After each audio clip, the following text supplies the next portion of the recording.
وفي قصيده طبعا حكومتنا كان اتصال وياها ب 24 ساعه ايام الغزو. حكومتنا كل مناطق الكويت تعرضت يعني.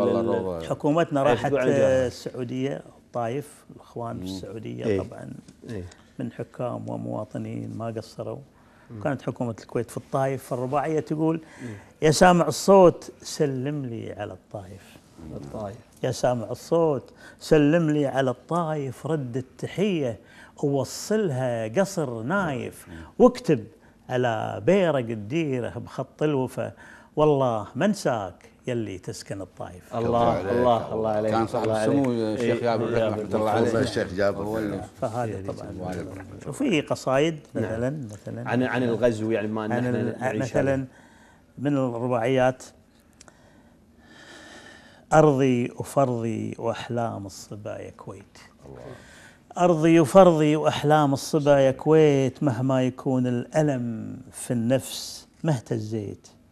عندي يقين وقناعة واعتزاز وفخر، لازم يروح الظلام وتشرقي يا كويت. يا كويت الله. مريت عقب العصر في شارع الدسمة، مريت عقب العصر في شارع الدسمة، لقيت اسم البلد منقوش في رسمه، هذه كويت الصمود وشيخها جابر، مكتوب بالدم بالخيران والدسمة. هذه يعني من الرباعيات. وعندنا يعني غيرهم. يعني هذه أثناء الغزو.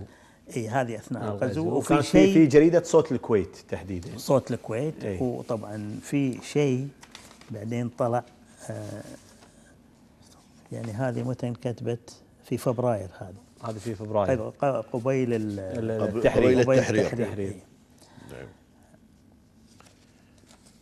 قولوا لصدام يطلع من منازلنا، قولوا لصدام يطلع من منازلنا، حنا رفضناه وقاومناه ما زلنا، ولا نبي نعرفه في تالي الأيام، يطلع طلوع النمل يترك منازلنا. يا غاصب الأرض ادفع هالثمن غالي، هل تحسب الدم مثل الماي مو غالي؟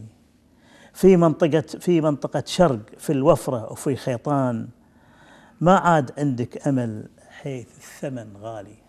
الله. في وحده عن حدودك يا صدام. يا عبد لي بصره. هذه نسيت اخر سطرين اظنها بتقول: يلي حدودك شمال العبد اللي بصره، شلون تصل جنودك شارع النقره، بعدين كذا وقبرك ياصل البصره، شيء من هالنوع.